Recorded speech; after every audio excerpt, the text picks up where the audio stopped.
Welcome to the Next Wealth HQ channel. Okay, let's dive right into this explainer and decode the hidden rules of wealth. There's this very specific moment when you walk into your bank and the teller stops calling you sir or ma'am just because it's their policy and actually starts calling you by your first name out of genuine interest. You've got the exact same haircut, you're wearing the exact same shirt, but the world suddenly starts rearranging itself around you. Today, we're mapping out the exact financial milestones, these invisible lines that fundamentally change how institutions, strangers, and even your own family treat you. But before we start climbing that ladder, we really need to establish where people truly stand. Let's look at a foundational number, $192,900. That is the actual current median net worth of an American household. What that means in plain English is that exactly half of all families out there have less than this amount. And comparing that to the average brilliantly illustrates a massive misconception. If you just look at the average net worth, it sits at over $1 million. Now, how is that even possible? Well, it's because a tiny, microscopic group of ultra-wealthy people at the very top completely yanks that average drastically upward. When you constantly hear that the average person has $1 million, your brain instantly tells you that you're failing. But the median tells the true story. Most people are nowhere near $1 million. Once you see this reality, the whole financial journey makes a lot more sense. So here is our game plan. We're breaking this down into 6 parts. The median reality, the 100K milestone, elite banking secrets, freedom money, the dark side, and finally, escaping the trap. Let's move right into part 2, the 100K milestone, which is absolutely the hardest climb. The late billionaire Charlie Munger, who was Warren Buffett's legendary business partner, famously pointed out that you just have to sacrifice relentlessly to get this initial seed money. He practically yelled that he didn't care if it meant walking everywhere and only eating with coupons. You simply gotta find a way to get your hands on that first 100 grand. Now, why would a billionaire obsess over a number that to him is literally a rounding error? Because of the sheer mathematical magic that happens right after you hit it. So how do we get there? The actionable steps to cross this initial 100K milestone are simple, but man, they are incredibly tough. First, you save relentlessly to force your way over that threshold. But the second you arrive, you trigger what's called the Rule of 72. This is a neat little shortcut where you take the number 72, divide it by your annual return, and boom, that tells you exactly how many years it takes for your money to double. At a standard 7% return, your money doubles roughly every 10 years. You completely shift from this grueling, uphill push to a rolling snowball that builds its own momentum.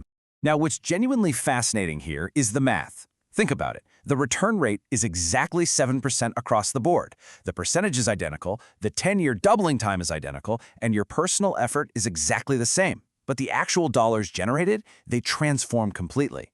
At $100,000, you earn $7 grand a year for doing literally nothing. Fine, right?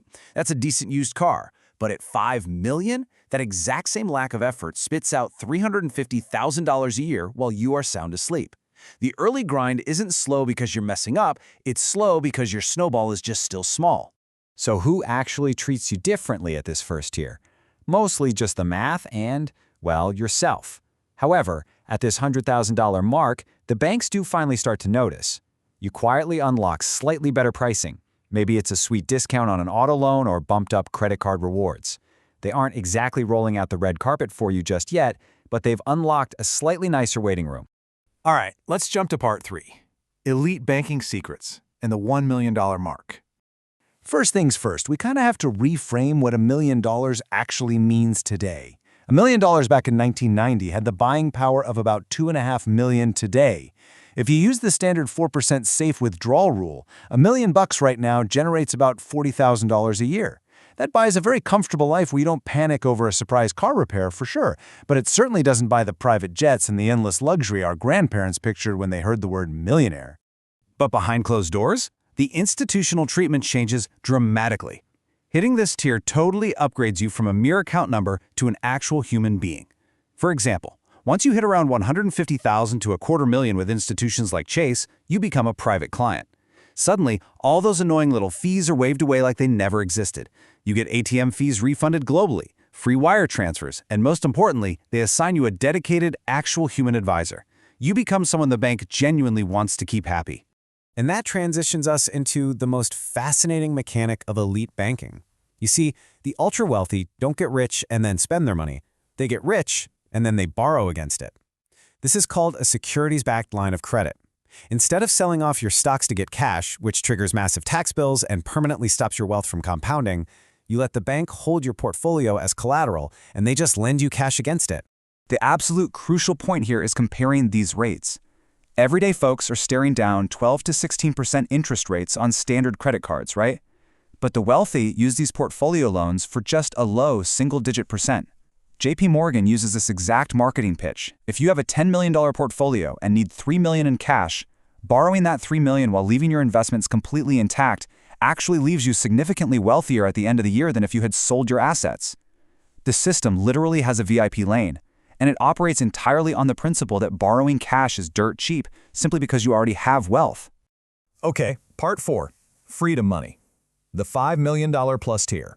At $5 to $10 million, drawing that safe 4% generates roughly $200,000 a year, entirely effortlessly. At this level, elite banking tiers adjust their service levels incredibly high. They roll out the absolute red carpet with invitation-only perks. JP Morgan's private bank generally wants a $10 million minimum. Goldman Sachs's private wealth median is around $55 million. But more importantly, think about your total negotiation power at work. When you genuinely need nothing from a room, you can't be pressured, you can't be leveraged, and you definitely can't be scared by the threat of a layoff.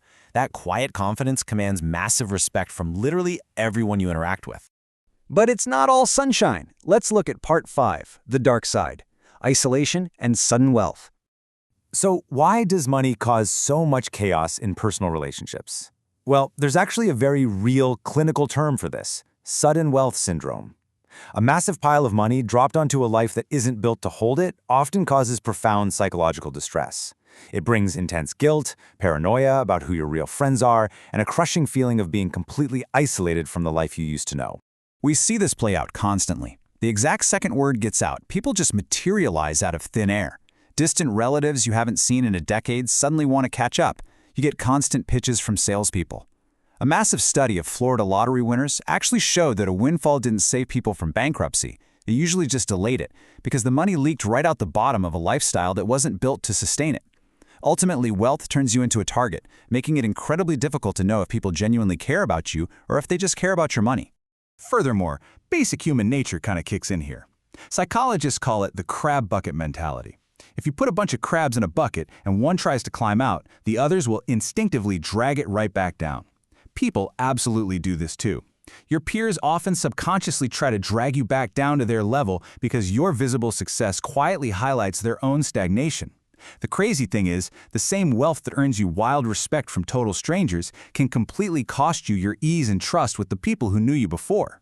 Which brings us to our final part, part 6, escaping the trap and defining enough. You would think there's a magical step on this ladder where you can finally exhale, right? Well, there isn't.